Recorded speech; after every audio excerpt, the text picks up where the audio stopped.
মির্চি নিবেদন Friday classics.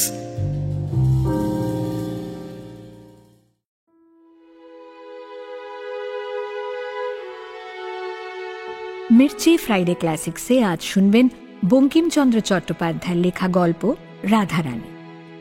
গল্পটি প্রথম প্রকাশিত হয় 1875 সালে বঙ্গদর্শন পত্রিকায় এবং আলাদা করে বই আকারে এটি প্রকাশিত হয় 1886 সালে। বঙ্কিমচন্দ্র চট্টোপাধ্যায়ের জন্ম হয়েছিল 1838 সালের 26শে জুন, অন্য মতে 27শে জুন। সাহিত্য সম্রাটের জন্মবার্ষিকী উপলক্ষে আমাদের আজকের এই বিশেষ নিবেদন। গল্প পাঠে সৌভিক, বালিকা রাধারানীর চরিত্রে বিন্ধিয়া, তরুণী রাধারানীর চরিত্রে সুনয়না, রুক্মিণী কুমারের ভূমিকায় অগ্নি ও বসন্তর চরিত্রে মোহর। শুরু হচ্ছে রাধারানী। রাধারানী সেবার মাহেশের রথে গিয়েছিল। তার বয়স 10 পেরিয়েছে। বাবা নেই। বাড়ির অবস্থা আগে ভালো থাকলেও এখন তথৈবচ। বাবার মৃত্যুর পর এক জ্ঞাতি আত্মীয় সম্পত্তি নিয়ে মামলা করেছিল হাইকোর্টে।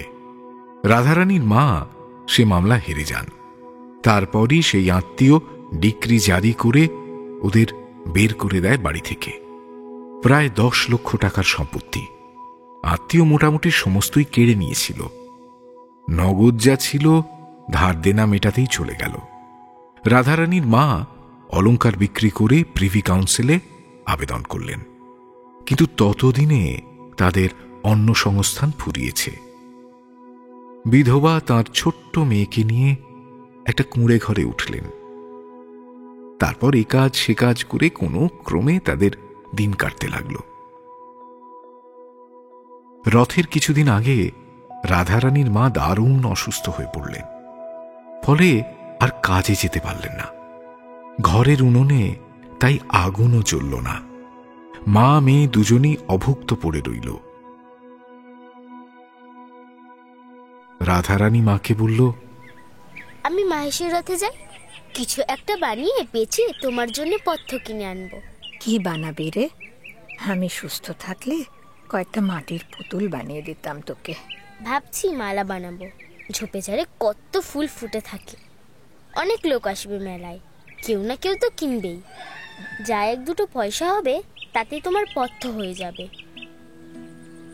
কয়েকটা বনফুলের মালা বানিয়ে মাহেশের রথে গেল রাধারানী। অসংখ্য লোক গিজগিজ করছে চারপাশে। ভারী আনন্দ হলো তার।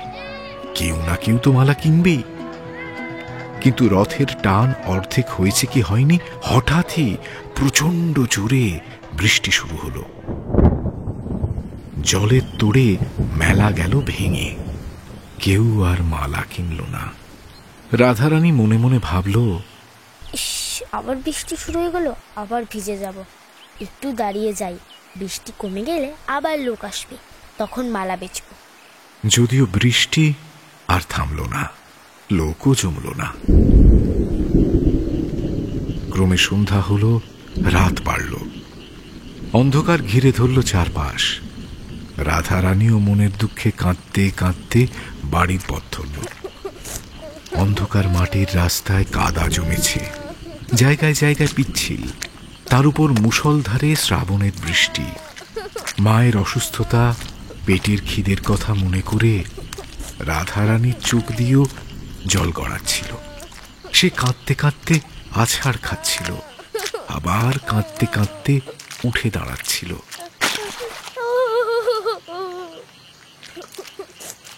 এত কিছুর পরেও সেই মালাগুলো রাধারানী ফেলে দেয়নি, বুকের মধ্যে জড়িয়ে রেখেছিল। এমন সময় অন্ধকারে হঠাৎ কে যেন রাধারানীকে ধাক্কা মারল। সে এতক্ষণ নীরবে চোখের জল ফেলছিল, এইবার সশব্দে কেঁদে উঠল। যে রাধাকে ধাক্কা দিয়েছিল সে নরম কণ্ঠে বলল, লাগলো বুঝি? অন্ধকারে না একদম দেখতে পাইনি। কে তুমি? পুরুষ মানুষের কণ্ঠস্বর শুনে রাধারানীর কান্না বন্ধ হল। গলার স্বর তার অপরিচিত হলেও মনে হলো লোকটা বড় দয়ালু। সে বলল, আমি রাধারানী। কোথায় গেছিলে? রথ দেখতে গেছিলাম, এখন বাড়ি ফিরছি। অন্ধকারে বৃষ্টিতে পথ খুঁজে পাচ্ছি না। তোমার বাড়ি কোথায়? শ্রীরামপুর। এসো আমার সঙ্গে এসো, আমিও শ্রীরামপুর যাব। কোন পাড়ায় তোমার বাড়ি আমায় বলে দিও, আমি তোমাকে পৌঁছে দেব। শোনো, রাস্তা বড় পিছল, তুমি তুমি আমার হাত ধরো, নয়তো পড়ে যাবে। এসো এসো, আস্তে আস্তে এসো। লোকটির হাত ধরে রাধারানী পথ চলতে শুরু করল। অন্ধকারে কেউই কাউকে দেখতে পাচ্ছিল না। কণ্ঠ শুনে রাধারানীকে অল্প বয়সী মনে হয়েছিল লোকটির। হাত ধরার পর সে বুঝল এ নিতান্তই বালিকা। লোকটি জিজ্ঞেস করল, কত বয়স তোমার? 10 বছর। তুমি তো ছেলে মানুষ, তাহলে একলা রথ দেখতে গেছিলে কেন? রাধারানী তখন নিজের দুঃখের কথা, মায়ের অসুখ, বনফুলের মালা সব খুলে বলল। সব শুনে লোকটি বলল, আমি এক ছড়া মালা খুঁজছিলাম মেলায়। আমাদের বাড়িতে ঠাকুর আছেন, তাকে পরাবো। বৃষ্টির জন্য রথের হাট ভেঙে গেল, আমি তাই আর মালা কিনতে পারিনি। তুমি বেচবে একটা মালা? এ প্রস্তাবে রাধারানীর আনন্দ হল এ কথা সত্যি, কিন্তু সে ভেবে দেখল যে লোক তাকে এত যত্ন করে হাত ধরে বাড়ি পৌঁছে দিচ্ছে, তার থেকে মালার দাম কিভাবে নেবে? এদিকে টাকা না পেলে মায়ের ওষুধ কেনা হবে না। শেষ পর্যন্ত এক ছড়া মালা রাধারানী সহযাত্রীর হাতে তুলে দিল। লোকটি বলল, মালার দাম কত? 4 পয়সা। এই নাও, ধরো। লোকটির বাড়িয়ে দেওয়া পয়সা হাতে নিয়ে রাধারানী বলল, এ কেমন পয়সা? বড় বড় ঠেকছে তো। ডবল পয়সা, দেখতে পারছো না? অন্ধকারেও তো চকচক করছে। তুমি ভুলে টাকা দিয়ে দাওনি তো? না না, নতুন কলের পয়সা কিনা, তাই চকচক করছে। ঘরে গিয়ে প্রদীপ জেলে যদি দেখি এটা পয়সা নয়, তখন কিন্তু ফিরিয়ে দেব। তোমাকে একটু দাঁড়াতে হবে বাইরে। আচ্ছা, আমি দাঁড়াবো। বেশ কিছুক্ষণ হাঁটার পর তারা রাধারানীর কুটিরের দরজায় এসে পৌঁছল। রাধারানী বলল, তুমি ঘরে এসে দাঁড়াও, আমি আলো জেলে দেখি টাকা না পয়সা। না, আমি বরং এখানেই দাঁড়াচ্ছি। তুমি আগে গিয়ে ভিজে কাপড় ছাড়ো, তারপর প্রদীপ জ্বালিও, কেমন? আমার যে আর কাপড় নাই, একখান ছিল, সেটাও কাচতে দিয়ে দিয়েছি। আমি ভিজে কাপড়েই থাকি, কিছু হয় না। আঁচলটা নিংড়ে নেব। তা তুমি দাঁড়াও তাহলে, আমি আলোটা জ্বালি। ঘরে তেল ছিল না। চালের খড় পেড়ে চকমকি ঠুকে আলো জ্বালল রাধারানী। তারপর সেই আলোয় দেখল ওটা মোটেও পয়সা নয়, টাকা। তাড়াতাড়ি বাইরে এলো রাধারানী। ততক্ষণে যদিও সে সহযাত্রী চলে গেছে। এখন কি হবে মা? কি আর হবে মা? সে কি আর না জেনে টাকা দিয়েছে? সে দাতা, আমাদের দুঃখ জেনে দান করেছে। আমরাও ভিখিরি হয়েছি, দান গ্রহণ করে খরচ করব। মা আর মেয়ে যখন এসব আলোচনা করছিল, তখন কে যেন তার কুটিরের দরজায় এসে আঘাত করল। রাধারানী উত্তেজিত হয়ে মাকে বলল, ওই বুঝি তিনি এসেছেন, আমি যাই, টাকাটা ফেরত দিয়ে আসি। ছুটে গিয়ে রাধারানী দরজা খুলে দিল। কিন্তু না, তিনি নন। এসেছে স্থানীয় বাজারের কাপড়ের দোকানদার পদ্মলোচন সাহা। তার হাতে একজোড়া নতুন কুঞ্জদার শান্তিপুরী শাড়ি। রাধারানীর দিকে এগিয়ে দিয়ে সে বলল, তোমার জন্য বাবু পাঠালেন। কোন বাবু? কেন, ওই যে এক বাবু লম্বা চওড়া দেখতে, একটু আগে আমারে নগদ দাম দিয়ে বইলে গেলেন এই কাপড় তোমারে দিয়ে যেতে। উমা, সেই গো সেই, তিনি কাপড় কিনে পাঠিয়েছেন। হ্যাঁ গা পদ্মলোচন, তুমি তাকে চেনো? তোমরা চেনো না? না। আমি ভাবলাম তোমাদের কুটুম্ব বুঝি, আমি চিনি না। দুটো কাপড়ে পদ্মলোচনের কম মুনাফা হয়নি। 4 টাকার কাপড় 8 টাকা 14.5 আনায় বিক্রি করেছিল। কোন বাবু, কি সম্পর্ক, এসব জেনে বুঝে তার আর কি লাভ? এই ভেবে সে আর কথা না বাড়িয়ে দোকানে ফিরে গেল। রাধারানীও কাপড় রেখে মালা বিক্রির টাকা নিয়ে বাজারে গেল। মায়ের জন্য পথ্য আনলো, তেল আনলো, সামান্য চাল ডালও কিনে আনলো। তারপর প্রদীপ জেলে রান্না চাপিয়ে ঘর পরিষ্কার করতে লাগলো। ঝাঁট দিতে দিতে হঠাৎ বারান্দার পাশে একটা কাগজ কুড়িয়ে পেল রাধারানী। সেটা হাতে তুলে মাকে জিজ্ঞেস করলো, এটা কি মা? মা কাগজটা হাতে নিয়ে দেখে বললেন, এ কি, এ তো একটা নোট। কোথায় পেলি? বারান্দায়। তবে কি তিনি ফেলে গেছেন? হ্যাঁ, তোকে দিয়ে গেছেন। দেখ, তোর নাম লেখা আছে। রাধারানী বড় ঘরের মেয়ে, একটু অক্ষর পরিচয় ছিল। সে পড়ে দেখল সত্যি তার নাম লেখা আছে। এমন লোক কি হয় মা, এত কিছু দিয়ে গেল আমাকে? তার নামও তো নোটে লেখা আছে, যাতে কেউ চোরা নোট না বলতে পারে। হ্যাঁ, তাই তো, রুক্মিণী কুমার রায়।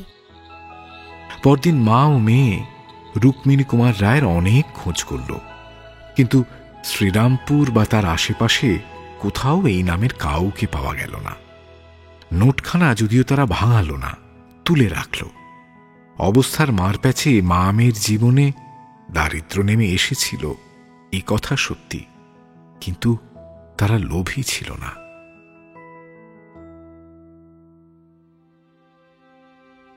কয়েকদিন টানা ওষুধ খাওয়ার পরেও রাধারানীর মায়ের শরীর আরো খারাপ হতে লাগল।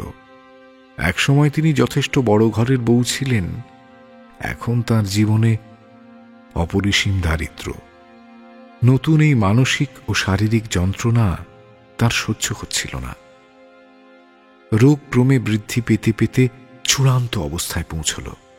এমন সময় তার উকিল কামাক্ষানাথ বাবু দেখা করতে এলেন। তিনি বললেন, বৌঠান, বিলেত থেকে খবর এসেছে, প্রিভি কাউন্সিল আপনার পক্ষে রায় দিয়েছেন। সব সম্পত্তি, আদালতের খরচ সব ফেরত দেওয়া হবে আপনাকে। ঘোর দুর্দিনে এই খবর শুনে রাধারানীর মা অঝোরে কেঁদে ফেললেন। একটা দীর্ঘশ্বাস ফেলে কামাক্ষাবাবুকে বললেন,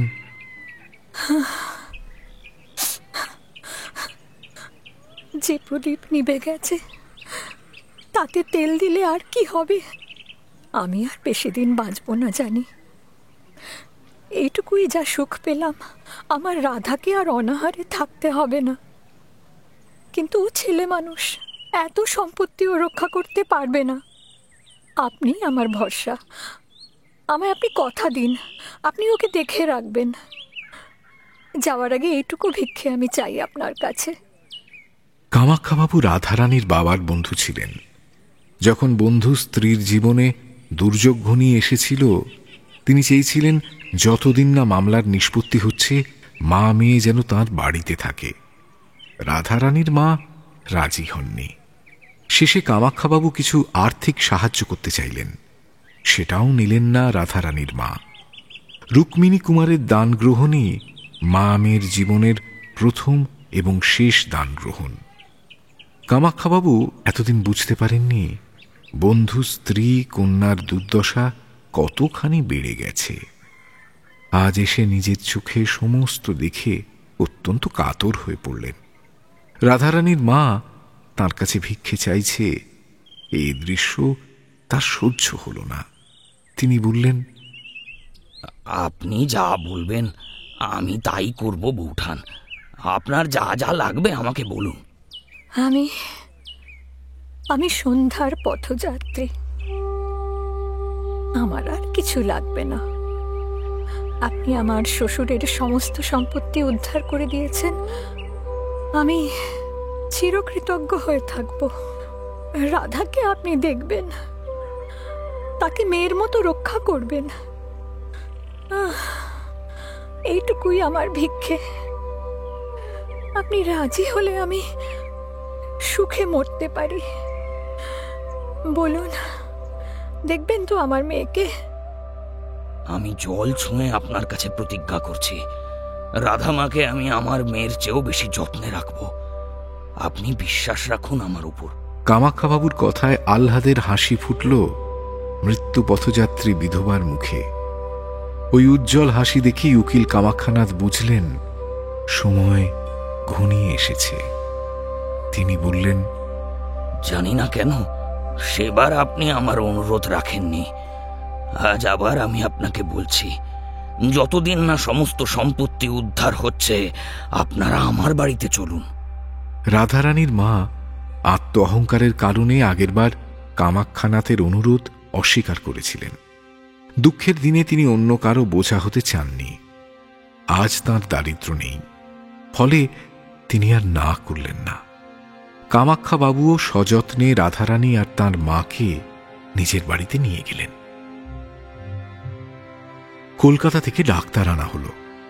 রাত দিন চিকিৎসা চলল রাধারানীর মায়ের। তবু শেষ রক্ষা হল না। এক ভোরে রাধারানী যখন পুজোর ফুল তুলতে ব্যস্ত, তার অকাল বিধবা মা ইহলোকের মায়া ত্যাগ করলেন। সমস্ত জগতে রাধারানীর আপন বলতে আর কেউ রইল না। মাস কয়েক পর একদিন কামাক্ষাবাবু রাধারানীকে ডেকে বললেন, মা, তোমার সমস্ত সম্পত্তি আমি ফেরত আনতে পেরেছি। তুমি চাইলে তোমার বাড়িতে যেতে পারো, কিন্তু মা, তুমি এখনো ছোট, সমাজের জটিলতা চেনো না। আমি চাই তুমি আমার বাড়িতেই থাকো। বসন্ত আর তোমরা দুজনেই আমার মেয়ে। তোমার কি মত বলো? মা আমায় বলে গেছিলেন আমি যেন আপনার সব কথা শুনে চলি। আপনি যা বলবেন আমি তাই করব। বেশ, আমি নিশ্চিন্ত হলাম। আর একটা কথা মা, কোর্ট থেকে অর্ডার এসেছে, কালেক্টর সাহেব তোমার সম্পত্তির তত্ত্বাবধায়ক হবেন যতদিন না তুমি প্রাপ্তবয়স্ক হচ্ছ। তুমি কি তাই চাও? কোনো কালেক্টর সাহেবকে আমি চিনি না, আমি শুধু আপনাকেই চিনি। আপনি আমার অভিভাবক। আপনি থাকতে অন্য কেউ কেন আমার সম্পত্তির দেখাশোনা করবে? কামাক্ষাবাবুও এমনটাই চাইছিলেন। কালেক্টর সরকারি কর্মচারী, সে নিজে রাধারানীর জন্য যতটা করতে পারবে কোনো কালেক্টরই তা পারবে না। রাধারানীর সম্মতি পেয়ে তিনি কৌশলে কালেক্টর সাহেবকে দায়িত্ব থেকে সরিয়ে দিলেন। তারপর নিজে রাধারানীর সমস্ত সম্পত্তি তত্ত্বাবধান করতে লাগলেন। বাকি রইল শুধু উপযুক্ত পাত্র দেখে রাধারানীর বিবাহ। কামাক্ষাবাবু আধুনিক লোক, বাল্যবিবাহে তিনি বিশ্বাস করতেন না। তাই তিনি ঠিক করলেন যেদিন রাধারানী নিজে চাইবে বিয়ে করতে, সেদিনই তিনি ব্যবস্থা করবেন। তার আগে আপাতত রাধারানী লেখাপড়া শিখুক। 5 বছর কেটে গেল। তারপর কালের দেবী যখন আবার মুখ তুলে তাকালেন কামাক্ষানাথের ঘরে, ততদিনে রাধারানীর বয়স 16 পেরিয়েছে। প্রথম যৌবনের স্নিগ্ধ সৌন্দর্য ঘিরে ধরেছে তার সর্বাঙ্গ। এইবার রাধারানীর বিয়ে দেওয়া যায়। কামাক্ষাবাবু তার মেয়ে বসন্ত কুমারীকে ডাকলেন। বসন্ত রাধারানীর সবচেয়ে প্রিয় সখী। কামাক্ষাবাবু বললেন, মা, আমি ঠিক করেছি রাধার বিয়ে দেব। তুমি ওর কাছে একবার জিজ্ঞেস করে দেখো ও রাজি কিনা। বসন্ত সলজ্জ হেসে মৃদু কণ্ঠে বলল, তোমার কথার উপর রাধা কখনো না করবে না বাবা, কিন্তু কিন্তু কি মা? রাধার পছন্দের পাত্র তুমি খুঁজে পাবে না বাবা। কেন? বসন্তের চেহারা লাল হয়ে গেল লজ্জায়। বাবার সঙ্গে কিভাবে এসব কথা আলোচনা করা যায়? অথচ বাবাকে না জানালেও নয়। সে নরম কণ্ঠে বাবাকে বলল, রুক্মিণী কুমার রায় নামে কাউকে তুমি চেনো? না তো। কেন? রাধারানী রুক্মিণী কুমার ছাড়া আর কাউকে বিয়ে করবে না। কামাক্ষাবাবু বিস্মিত কণ্ঠে বললেন, সে কি, রাধা মা তো বাড়ির বাইরেই বের হয় না। তাহলে রুক্মিণী কুমারের সঙ্গে আলাপ হলো কেমন করে? বসন্ত নত মুখে হাসল। তারপর মাহেশের রথের মেলার সমস্ত কাহিনী বাবার কাছে খুলে বলল। সব শুনে কামাক্ষানাথ বললেন, রুক্মিণী কুমার মহৎ পুরুষ, তাতে সন্দেহ নেই, কিন্তু তুমি রাধা মাকে বুঝিয়ে বলো সে একটা ভ্রমের মধ্যে আছে।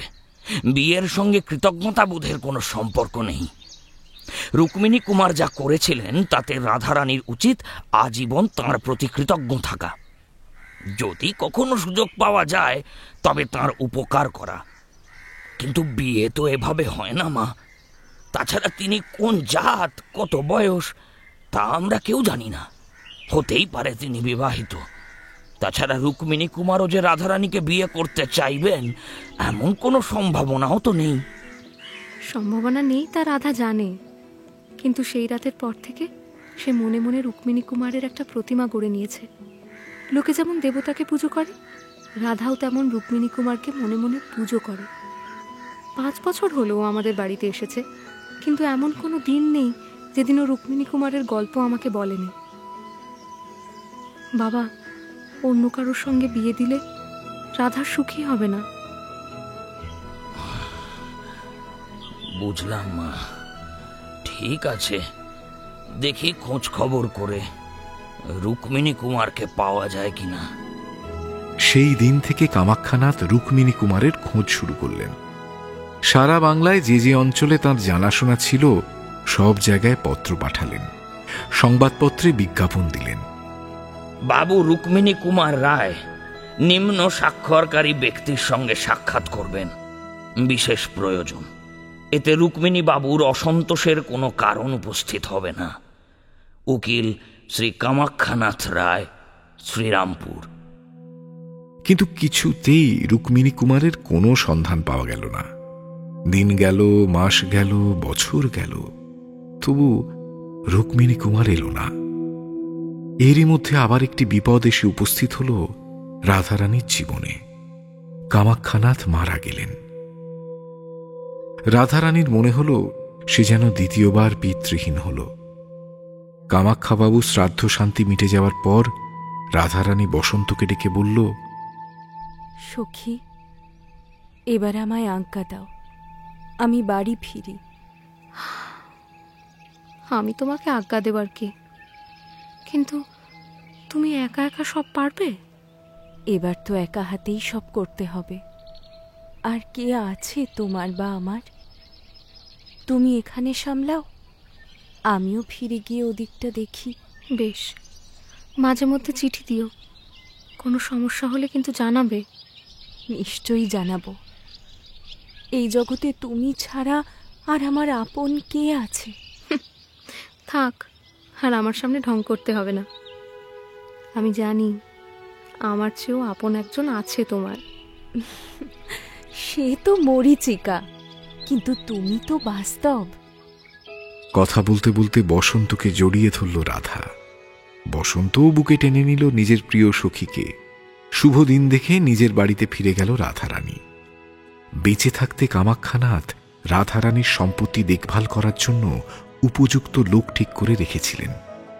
রাধারানীকে তাই খুব বেশি পরিশ্রম করতে হল না।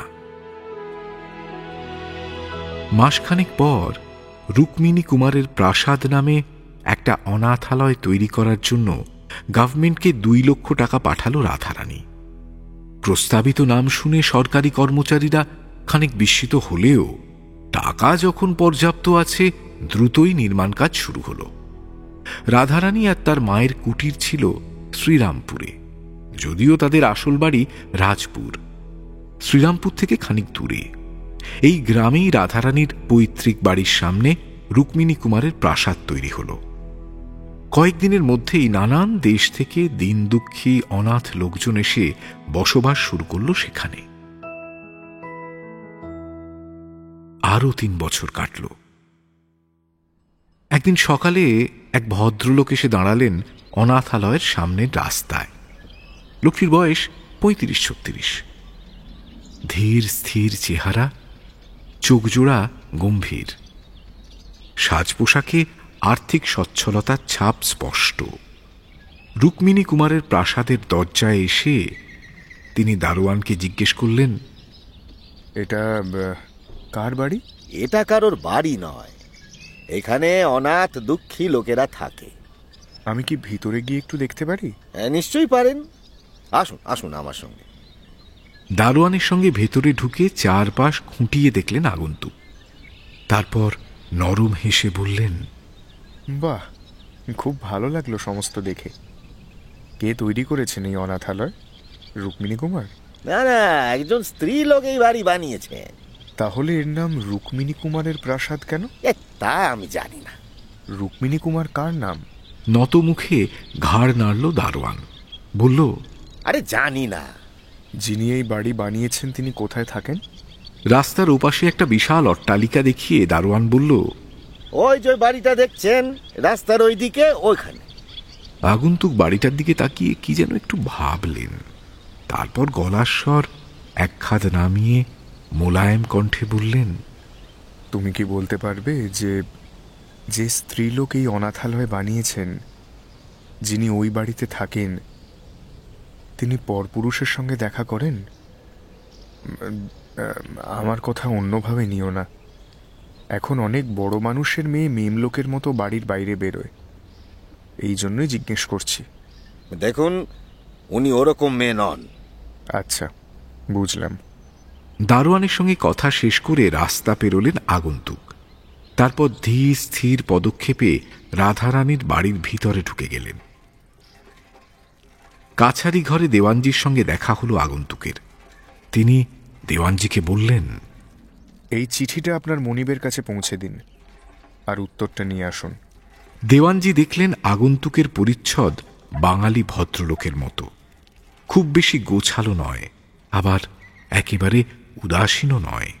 আঙুলে একটা বিশাল বড় হীরের আংটি। এত বড় হীরে তিনি আগে কোনোদিন দেখেননি। তিনি বললেন, আমার মনিব স্ত্রী লোক, অল্প বয়সী। এই জন্য তিনি নিয়ম করেছেন যে অপরিচিত কোনো লোক যদি পত্র নিয়ে আসে তাহলে সবার আগে আমি পড়ব, তারপর আমি তার কাছে পাঠাবো। বেশ, তাহলে আপনি পড়ুন, অসুবিধে নেই।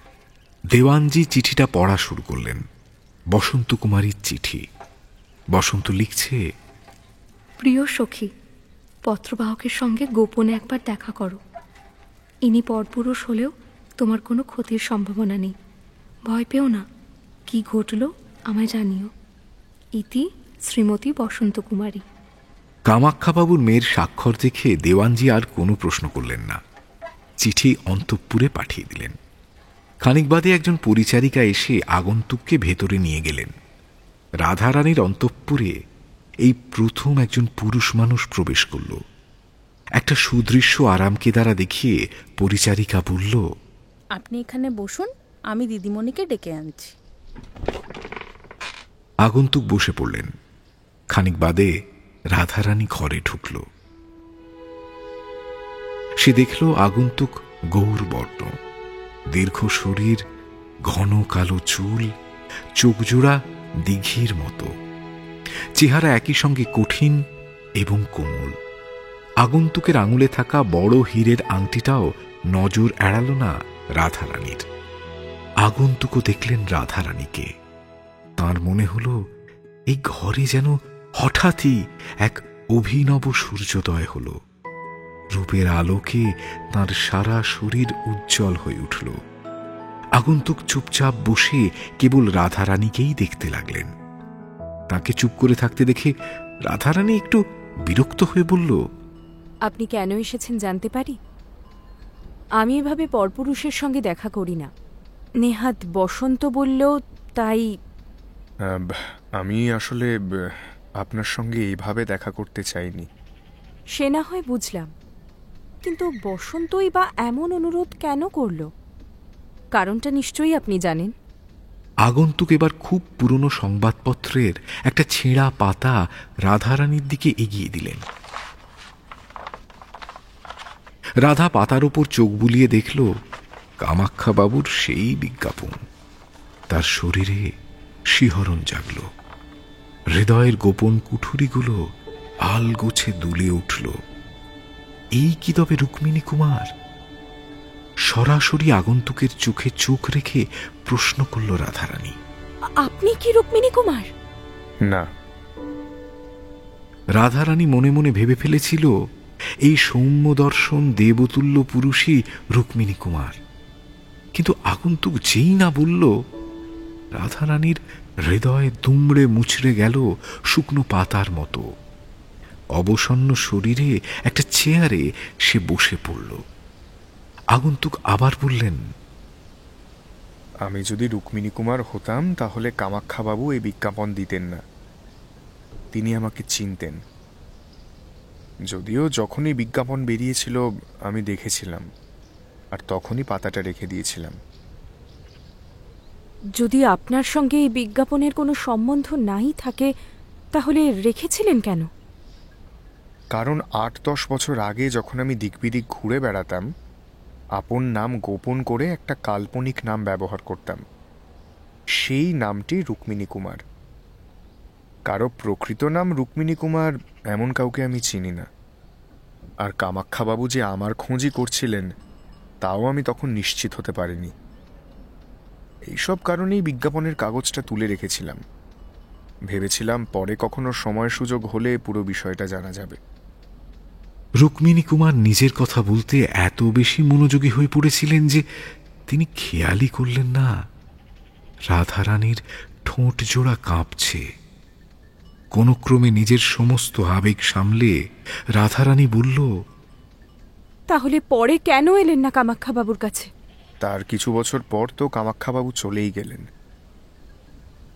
শ্রাদ্ধের নেমন্তন্ন পেয়েছিলাম, কিন্তু আমি তখন কাশী। কিছুদিন আগে ও বাড়িতে গেছিলাম আমি। তখন বিজ্ঞাপনের কথাটা বসন্তকে জিজ্ঞেস করলাম। বসন্ত আমাকে চিনত। সে তখন আমাকে রাধারানীর কথা বলল। আমিও এক রাধারানীকে চিনতাম, এক বালিকা। সে মায়ের ওষুধের জন্য মাহেশের মেলায় মালা বিক্রি করতে গেছিল। সেই রাতে অল্প কিছুক্ষণের জন্য তার আর আমার সাক্ষাৎ হয়েছিল। অন্ধকারে কেউই কাউকে দেখতে পাইনি ঠিক মতো, কিন্তু জানেন তাকে আমি ভুলতেও পারিনি। রাধারানীর চোখ ছলছল করে উঠল। বহু কষ্টে কান্না আটকে সে বলল, কোথাকার কোন রাধারানী, তার কথা আর কেন? আপনি আপনার কথা বলুন। শুনুন, রাধারানী যে সে মানুষ নয়। যদি সংসারে কোনো দেবকন্যা থেকে থাকে সে রাধারানী। সে পবিত্র, নিষ্পাপ। তার হৃদয়ে কোনো জটিলতা নেই। অমন কণ্ঠ আমি আর কোথাও শুনিনি। রাধারানীকে দেখে রুক্মিণী কুমারের মনও অস্থির হয়ে উঠেছিল। তিনি এখনো জানেন না সামনে যে নারী বসে আছেন তিনি কে। তবু তার মনে হচ্ছিল এই কণ্ঠ বড় চেনা। এই কি তবে সেই রাধারানী? তা কি করে সম্ভব? কোথায় সেই কুটির নিবাসী জন্মভিখারিণী, আর কোথায় এই উচ্চপ্রাসাদ বিহারিণী ইন্দ্রাণী? এদিকে রাধারানীও মনে মনে ভাবছিল আজ ৮ বছর পর স্বর্গ এসে দাঁড়িয়েছে তার দুয়ারে। পাখির নীড়ের মতো চোখ জোড়া পরম মুগ্ধতায় দেখছিল রুক্মিণী কুমারকে। এতদিনে তার পূজা সম্পূর্ণ হয়েছে। পরম গোপনে হৃদয়ের গভীরে যাকে আসন পেতে দিয়েছিল সেই পুরুষ আজ তার সামনে এসে দাঁড়িয়েছে। বুঝলাম আপনার রাধারানী অসামান্যা, কিন্তু আমার সঙ্গে আপনি কেন দেখা করতে এসেছেন তা তো বললেন না। রুক্মিণী কুমার একটু অপ্রতিভ হয়ে বললেন, সেই কথাই তো বলছিলাম। আমি সেই রাধারানীকে চিনতাম, অন্ধকার রাতে জোনাকির মতো। মনে মনে ভাবছিলাম এই রাধারানী যদি আমার সেই রাধারানী হয়। আপনার রাধারানী? কথাটা বলেই চমকে চোখ তুলে তাকালো রাধারানী। রুক্মিণী কুমারও বিস্মিত। এই প্রথম দুজন পরস্পরের দিকে তাকালেন স্পষ্ট দিবালোকে। দুজনেরই মনে হল চিরপরিচিত অথচ অত্যন্ত অভিনব। মুহূর্তে মুহূর্তে যার মাধুর্য বাঁক নিচ্ছে নদীর মতো। আত্মীয় অথচ অচেনা, চিরস্মৃত অথচ অদেখা। এমন সাক্ষাৎ বুঝি এই জগৎ সংসারে আর কখনো ঘটেনি। বিস্ময় কাটিয়ে উঠে রুক্মিণী কুমার বললেন, হ্যাঁ, আমারই রাধারানী। সেই এক ঝড়ের রাতের আলো আঁধারিতে আমি তাকে দেখেছিলাম। এই 8 বছরেও ভুলতে পারিনি। সে আমারই রাধারানী। বসন্তকে জিজ্ঞেস করেছিলাম রাধারানী কে। সে বলল তাদের এক আত্মীয়ের মেয়ে। আমি বললাম এক রুক্মিণী কুমারের সন্ধান আমি জানি। তখন বসন্ত চিঠি লিখে আমাকে পাঠিয়ে দিল। আমি কি এখানে এসে কোনো অপরাধ করেছি? তা জানি না, তবে আপনার রাধারানীকে আমি চিনি কিনা ঠিক বলতে পারছি না। আপনি যদি আরেকটু খুলে বলেন তাহলে নিশ্চিত হতে পারি। রুক্মিণী কুমার এবার সেই রথের সন্ধ্যার কথা খুলে বললেন। কেবল টাকা আর শাড়ির ব্যাপারে কিছু বললেন না। রাধারানী জিজ্ঞেস করল, মাপ করবেন, কিন্তু আপনাকে রাধারানীর ব্যাপারে কিছু বলতে সাহস পাচ্ছি না। অমন দরিদ্র একটি মেয়েকে দেখেও আপনি তার কোনো উপকার না করে চলে গেলেন। এত নৃশংস আপনার হৃদয়। দেখুন, উপকার করার তো বিশেষ সুযোগ পাইনি। আমি ছদ্মবেশে রথ দেখতে গেছিলাম। খুব বেশি টাকা পয়সা আমার কাছে ছিল না। যা সামান্য ছিল তাই আমি দিয়ে এসেছিলাম। ভেবেছিলাম পরদিন ভোরে গিয়ে ওদের খোঁজ করব, কিন্তু সেই রাতেই আমাকে কাশী যেতে হলো। বাবা অসুস্থ হয়ে পড়েছিলেন। কাশী থেকে ফিরতে বছর পেরিয়ে গেল। তারপর আমি অনেক খোঁজ করেছিলাম, কিন্তু রাধারানীর আর দেখা পাইনি। একটা জিনিস জানতে ইচ্ছে করছে খুব। ওই বৃষ্টি বাদলে আপনি নিশ্চয়ই রাধারানীর কুটিরে আশ্রয় নিয়েছিলেন। তা কতক্ষণ ছিলেন সেখানে? বেশিক্ষণ নয়। মালার যে দাম আমি রাধারানীকে দিয়েছিলাম তা দেখার জন্য সে ঘরের মধ্যে আলো জ্বালাতে ঢুকেছিল। আমি সেই ফাঁকে তার জন্য শাড়ি কিনতে বাজারে গেলাম। সঙ্গে একটা নোট ছিল, সেটাও বারান্দায় রেখে দিলাম। পাছে ওরা ভাবে আমি নোটটা হারিয়ে ফেলেছি। তাই জানেন পেন্সিল দিয়ে লিখে দিয়েছিলাম, রাধারানীর জন্য। আমার নামও স্বাক্ষর করেছিলাম। তারপর এতগুলো বছর আপনি আর তার খোঁজ করলেন না। মন দিয়ে খোঁজ করলে তো নিশ্চয়ই পেয়ে যেতেন। অথচ সেই রাধারানী আপনার অপেক্ষায়। ক্রমশ বুঝে এলো রাধারানীর কণ্ঠ। ফুলের কুঁড়ির ভিতর যেমন বৃষ্টির জল ভরা থাকে, আর ফুলটি নিচু করলেই ঝরঝর করে পড়ে যায়। রাধারানী মুখ নিচু করে এইটুকু বলতেই তার চোখের জলও গড়িয়ে পড়ল। প্রায় সঙ্গে সঙ্গে ঘুমটা টেনে ঘর থেকে বেরিয়ে গেল রাধারানী। রুক্মিণী কুমার রাধারানীর অশ্রুজল দেখেছেন নাকি দেখতে পাননি তা অজানাই রয়ে গেল। বাইরে বেরিয়ে মুখে চোখে জল দিল রাধারানী। তারপর একটা চেয়ারে বসে ভাবতে লাগল, ইনি সেই রুক্মিণী কুমার, আর আমি রাধারানী। দুজনেই দুজনকে মন দিয়ে বসে আছি, কিন্তু এখন আমি যে রাধারানী তা ওকে বিশ্বাস করাতে পারবো? আর তারপর উনি কি জাত তাও তো জানি না।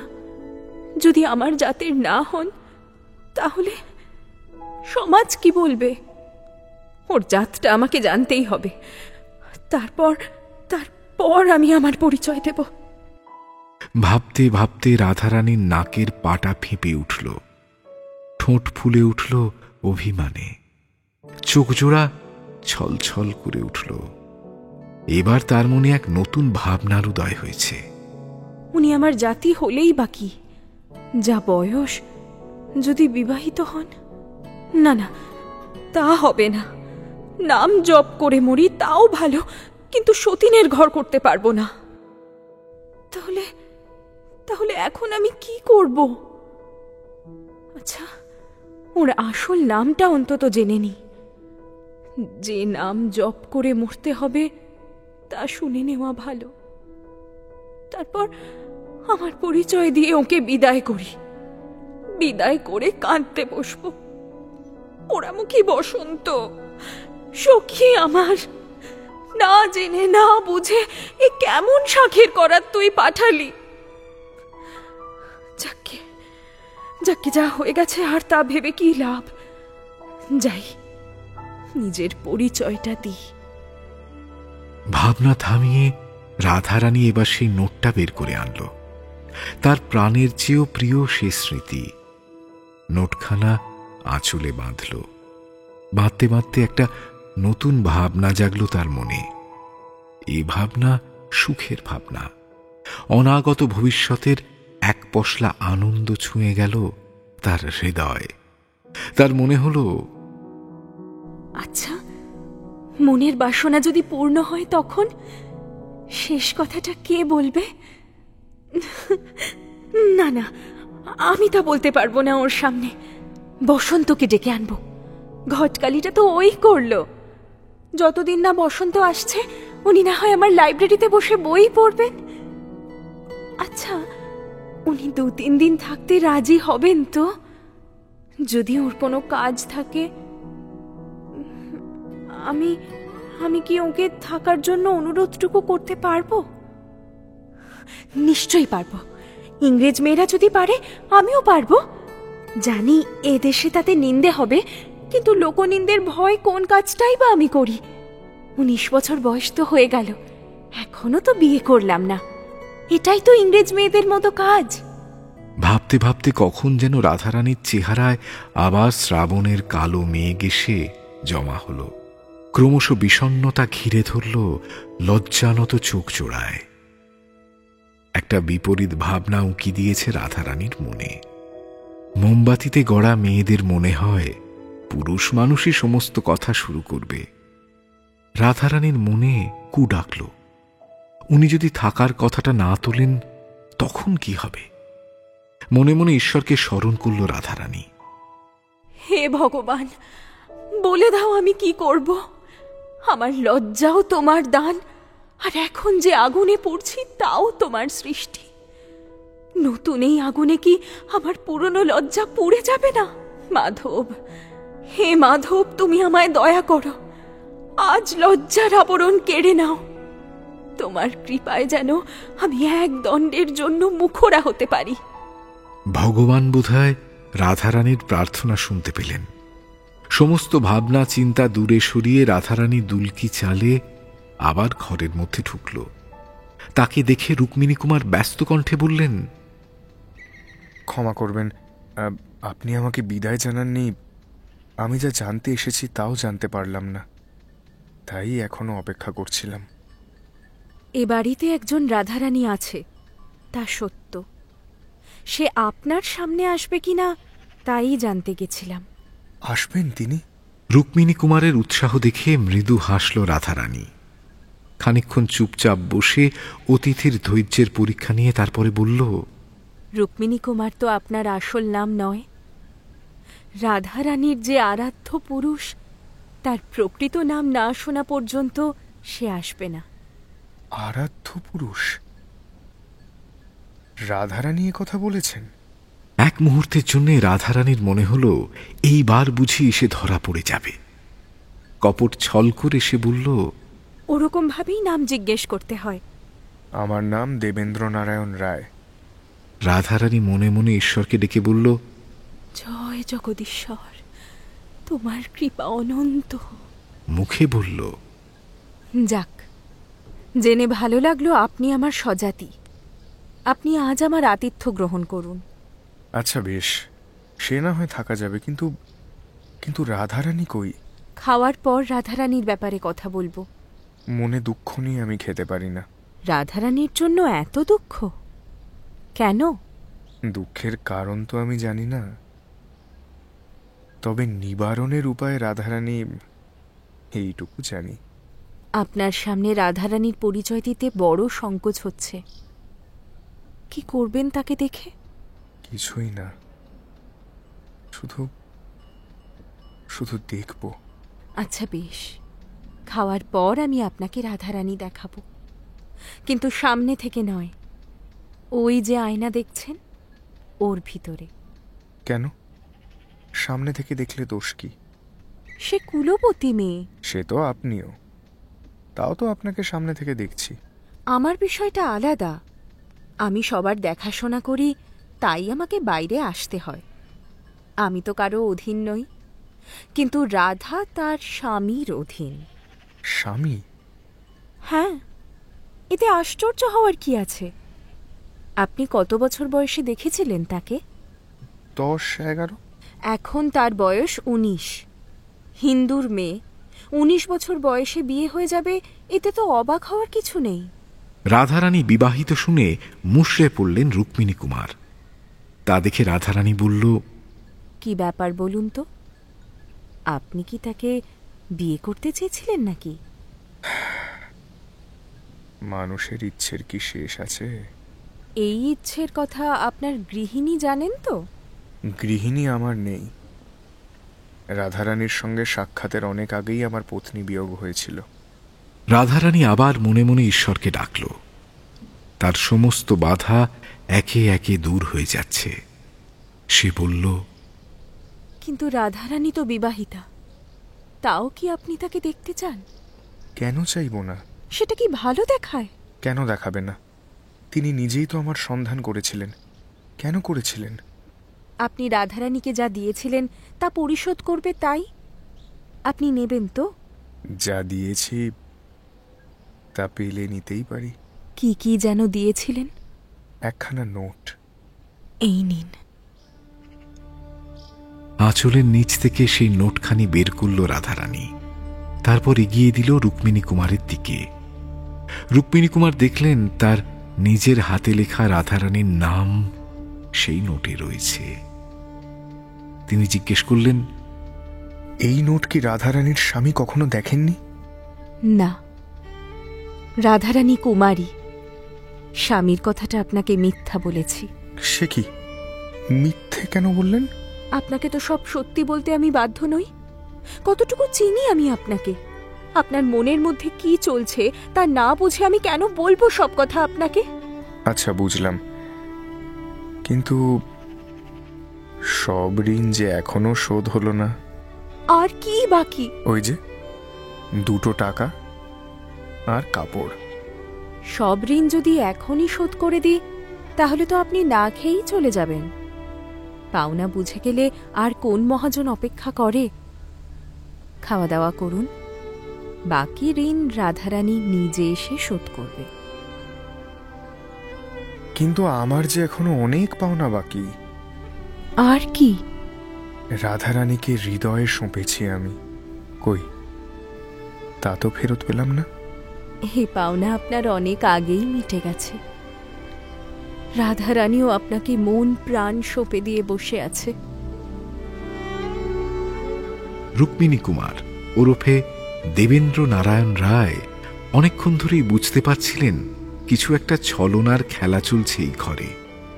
রাধারানীর মিথ্যে বিয়ের কথা শোনার পর থেকে তার মনের সন্দেহ আরো গভীর হয়েছে। তার কেবলই মনে হচ্ছে স্বয়ং রাধারানী সামনে বসে আছেন। যাচাই করার জন্য তিনি কপট হেসে জিজ্ঞেস করলেন, বলছিলাম, এতদিনের দেনা সুদ কি কিছুই পাবো না? নিশ্চয়ই পাবেন। কি?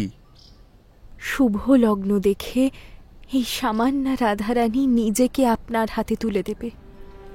এই বলে মুচকি হেসে ঘর থেকে বেরিয়ে গেল রাধারানী।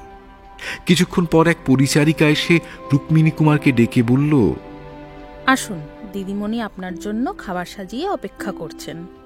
খাওয়া দাওয়া শেষ হলে রাধারানী একটা বহুমূল্য হীরের হার এগিয়ে দিল রুক্মিণী কুমারের দিকে।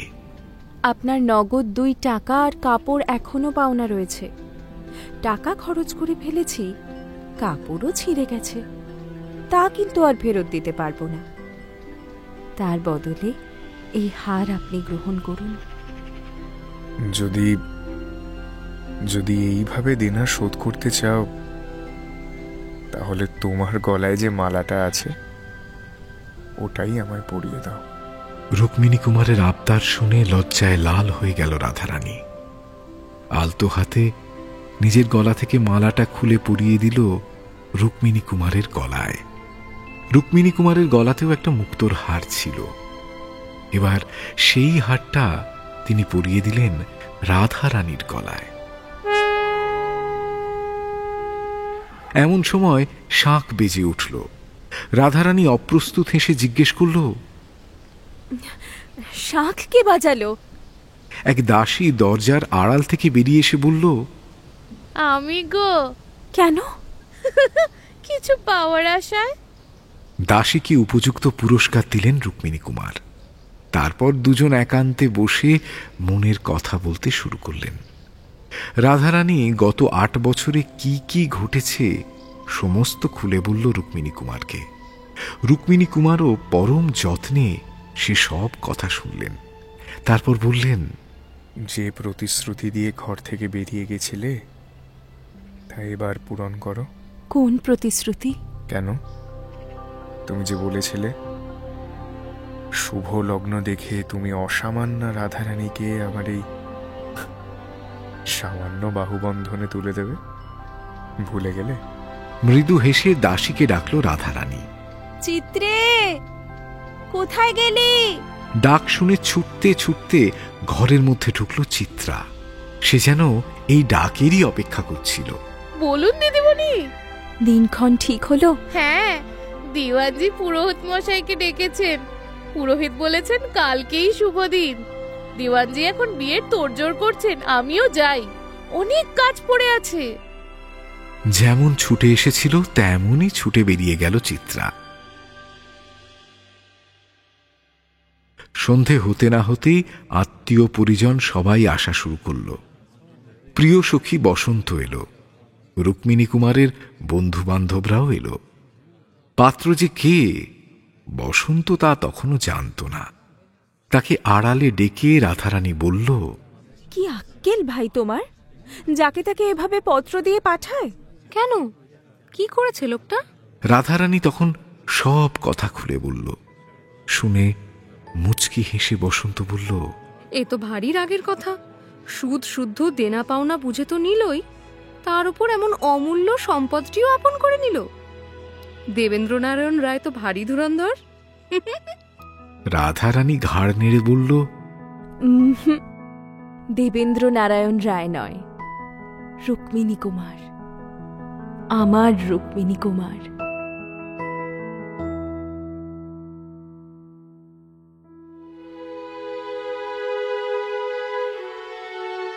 মির্চি ফ্রাইডে ক্লাসিক্সে আজ শুনলেন বঙ্কিমচন্দ্র চট্টোপাধ্যায়ের লেখা একটি গল্প, রাধারানী। গল্প পাঠে সৌভিক, বালিকা রাধারানী বিন্ধিয়া, তরুণী রাধারানী সুনয়না, রুক্মিণী কুমার অগ্নি এবং বসন্ত মোহর। অন্যান্য চরিত্রে মির্চি টিম। ধ্বনি পরিকল্পনা ও আবহ সঙ্গীত অভিজ্ঞান। প্রচার অলঙ্করণ জয়েন্ট দ্য ডটস। শব্দগ্রহণ ও পরিচালনায় অরুণিমা দে। সমগ্র পরিকল্পনায় ইন্দ্রাণী।